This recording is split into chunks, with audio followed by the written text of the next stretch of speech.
I am super excited for it's another great moment again that we are meeting.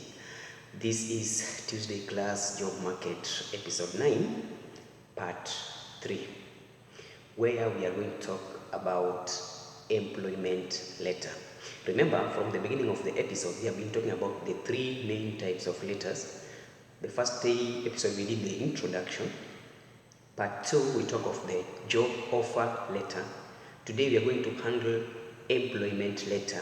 Then next episode will be about reference letter.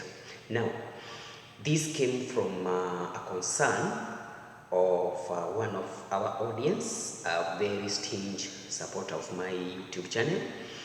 He's a very great follower of my Facebook page, and he told me that where he works, already is working, his supervisor, or rather the duty manager, needed to see his affirmation letter or the employment letter. So that's why he was wondering, like, what type of letter is this? Is it a recommendation letter? Is it a job offer letter? Is it a reference letter? What type of letter is that? So from the research, we found out that we have three great letters. Otherwise, generally we have a lot of letters. A lot of letters. Remember, even at the beginning of the series, we talked about cover letter. These are types of letters that in your daily basis you have to meet them, especially if you are seeking, you are a job seeker, or already you are employed. You are a HR specialist, or you are the employer. You have to know the types of letters, because one day your employee will come asking you, sir, please, I am being asked to provide or to produce employment letter. What type of letter? What type of contents? How will you refer it? Is it official or a friendly letter? All that. So it's always good to be smart and get equipped with these details before the real action is needed. So today, if you have been following this platform, please make sure that you don't miss any episode. But if you do, still it's not in vain. You can make the makeup classes or catch up with all these content that I put there. They are in my channel, that is Untitled Mark. If you search that one in YouTube, Untitled Mark, A-N-D-E-D-O, Untitled, not Andendo. You know, if you put another N at the end or in the last D, it becomes Andedo. That is a different name. Mine is Andedo, A-N-D-E-D-O. Then Mark will come there in your search list. Please subscribe. There are a lot of benefits in subscription. One, you get notification anytime I upload a new video. Two, you get opportunity to comment, criticize, cynic, put your questions there and your concerns there, or just like. Those are the benefits of what? Benefits of subscribing. And again, when you subscribe, what happens? We become friends. Meaning that even in my Facebook page, you will be able to follow. And whatever I put here in the video, in Facebook page, I put now the whole writing. Meaning that if you missed maybe an article, or maybe you missed a template of a given letter, when you go to my Facebook page, now you get it written. You can just uplift and paste, maybe in your computer or your iPad or tablet, and then from there you can draft it, you can edit it, and make it your part of application or part of the concern in your files. So those are very many advantages of subscription. And again, it's a moral support.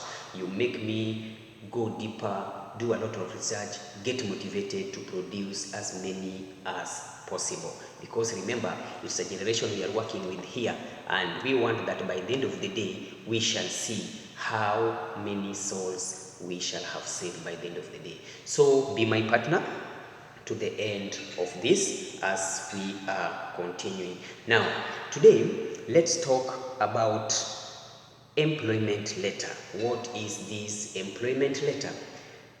As the name refers, this letter means that already you are employed.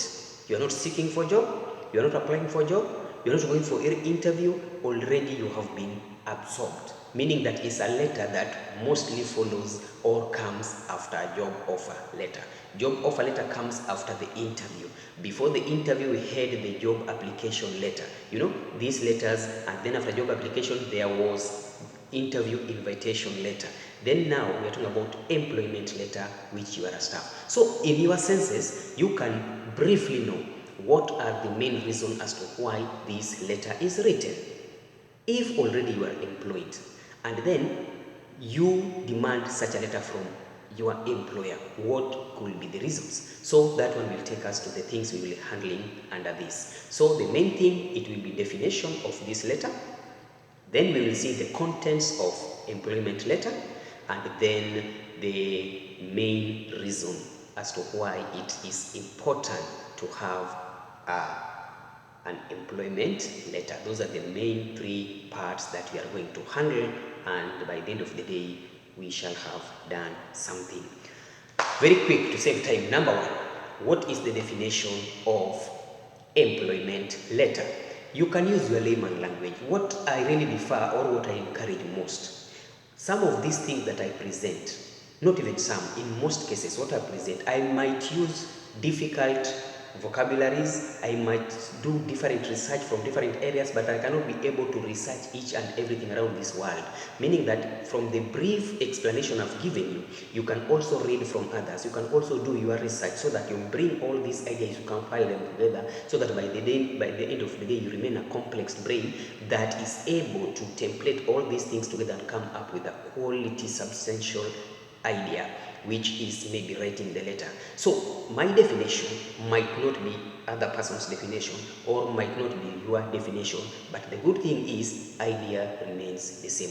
So that is what I encourage most. Now, what is my layman language in defining employment letter?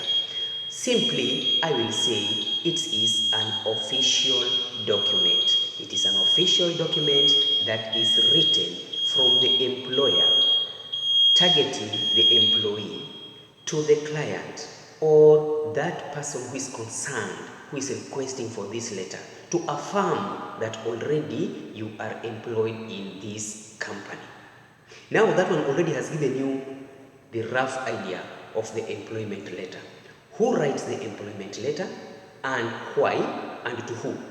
In my definition there, roughly you have known. There are three main concerned parties here. Who writes the letter?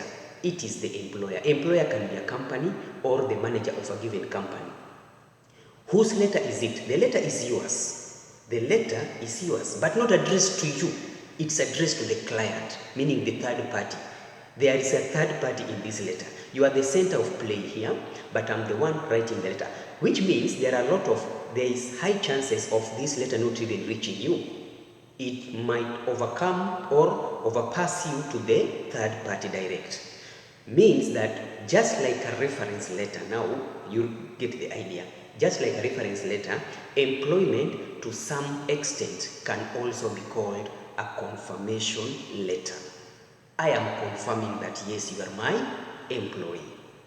And now, what are the things I will be affirming, or what are the things I will be confirming to the client or to the person who needs this letter? Those are the contents of this letter. Now you get the rough idea about that. So it's a short, straight to the point letter that verifies your job, title, salary, and work history. It affirms that already you are working here. So in short, the contents of this letter, mostly we must know what is your position in this job. For how long have you been working here? What is the range of your salary? What are the modes of paying your salary? In which dates or months? How often? What is the frequency of your salary payment? Are you getting that? Then what type of job are you doing? Is it permanent or contractual?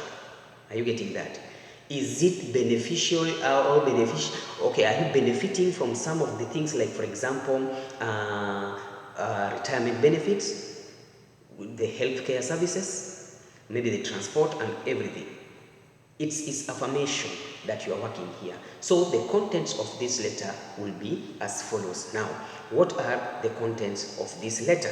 This is something also that somebody was asking. Number one, there must be a job title. There must be a job title.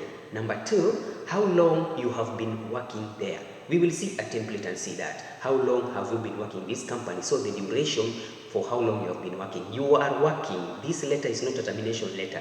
It's not the end of contract. No, it is just to affirm to a third party that yes, Mark is working with our company. And because of that, I am affirming that he is okay, he is blah blah blah, because he is our staff.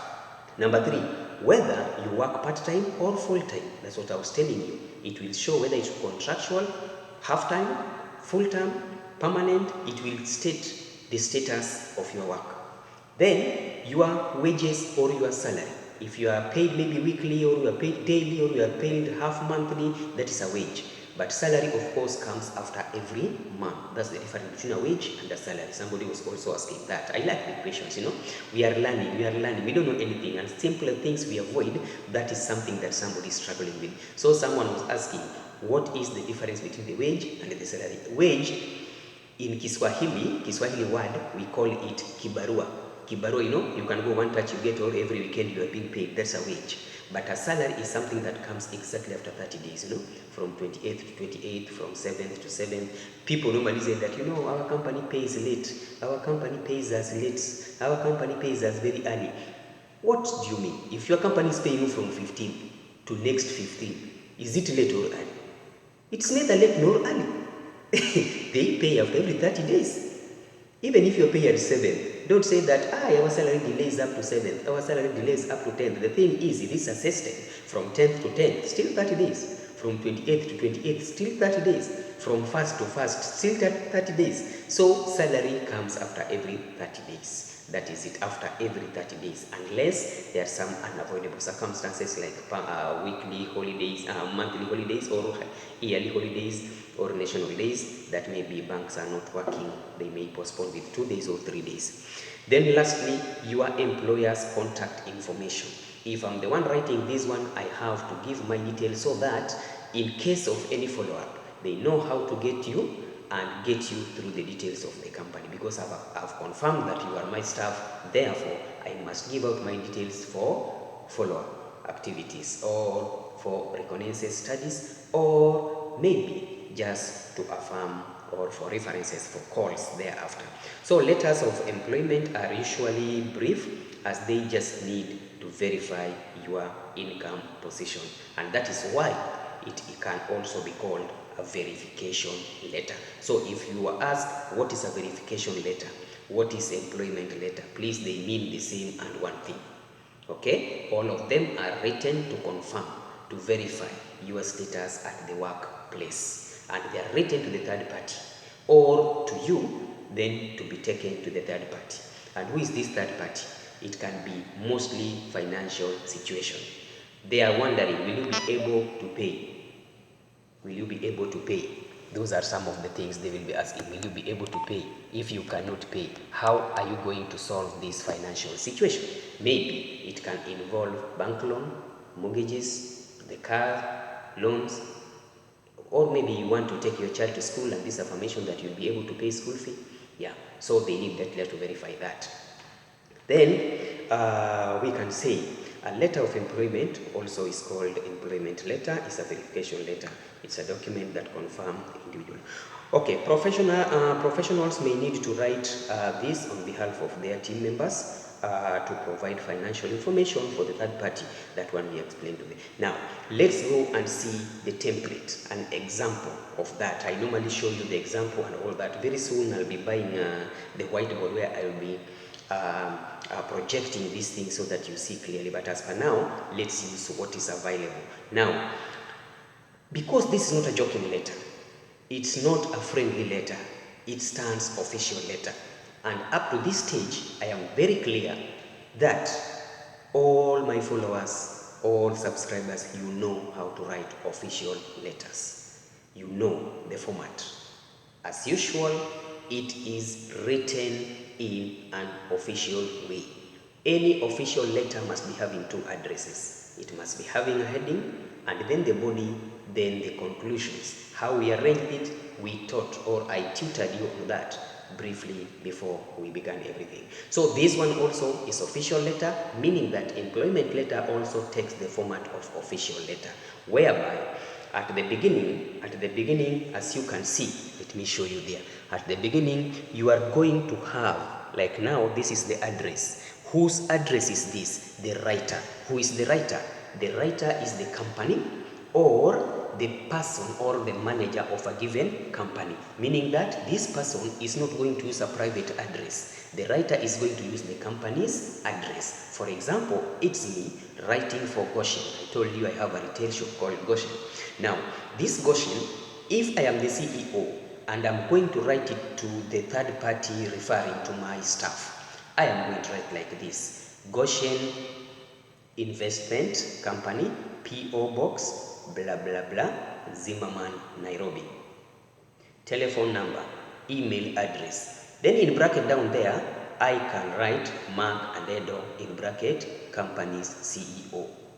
Or I start from the heading, Mark and Edo, Goshen Company, P.O. Box, blah blah blah, Zimmerman, Nairobi. Telephone number, then email address, maybe YouTube and all those social contacts. Then I'm going to cross one line. You see the separation between here and here. I am going to cross one line as usual, write the date of that time you are writing the letter. Then again, cross another line, is like paragraphing, go to the address. Whose address is this now? Whose address is this? Is it the address of the staff you are referring to, or the address to the third party? Is the address for the third party, because that is where the letter is directed. So we have written my address, I have written the date. Now the second address is directed to the third party, the client who is going to receive this. So for example, Del Monte Company, manager Mr. Justin Joha, P.O. Box, telephone number, whatever, picker. Okay? Then, dear sir, dear madam, salutations. Then have your heading there. Mark and Edo's, or maybe my staff will be Peter Kasaja. Peter Kasaja's employment letter, Peter Kasaja's verification letter, or just verification letter. That is your heading. Then you go to the opening statement. How are you going to have your opening statement? Opening statement, I certify. Listen, remember it was a very brief statement. So you can say, I certify that Peter Kasaja is an employee of this company. He has been working for this company for the past 15 years.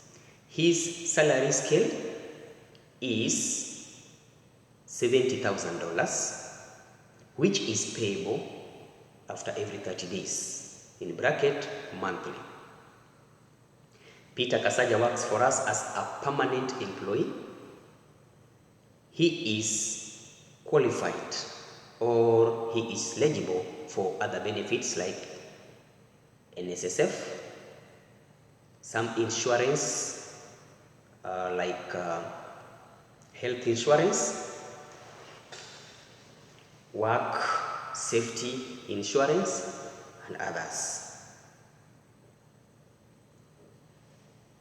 Any other thing we said is included in that letter? So we have talked of who is the letter referred to, Peter Kasaja. Where does Peter Kasaja works? In my company. What are the things that we need? What are the things that we should say about Peter Kasaja? We are supposed to say that Peter Kasaja is a manager in this company, is a supervisor in this company. How long has he been working here? First paragraph is going to explain he has been working for over 15 years. Whether you work part-time or permanent, Peter Kasaja is working in a permanent basis. Your wage or salary, Peter Kasaja is earning $70,000 per month. Then contact information. Of course, up there I had written my contact confirmation. But again, in the concluding paragraph, I can say, or we can tell the third party that for more information, please contact me through the following number. I can give a landline number, a company number, or a private number for more information. That one means that already I am giving the company's contact so that they may ask or they may verify further if need be. That's all. How do you finish official letters? Yours sincerely, Mark Adedo, company's CEO. Put your signature there. Then you are done. It was a brief statement from the employer to the third party, affirming or verifying the employment status of a given staff, amount of salary is getting, what time is it getting salary, monthly, weekly, or wages, amount of salary, $70,000. For how long has he been working here? Over 15 years. What are the benefits? He's benefited under maybe National Source of Security Fund. Other insurances is getting. Then contacts informations, I have given out my contact number in case of that or that. As simple as that. And this one is majorly to the employers. Please be smart and make sure you write employment letters to your staff whenever it is needed. Please, that is the kind just you can do to the staff. It's a motivation kind of. It makes them have confidence with the company. It makes them secure. Whenever they are written a letter, that letter is a security letter. You take a photocopy, you keep in your file. It's affirmation, and it also gives the company a better outlook, meaning that this is a better employment company, or this is the best employer compared to others. With that one, please see you next time. Make sure you subscribe to my YouTube channel, please, Untitled Mark. That is my channel. Facebook page, Common Sense Isn't Common. Facebook account, Untitled Mark. Email address, untitled@yahoo.com.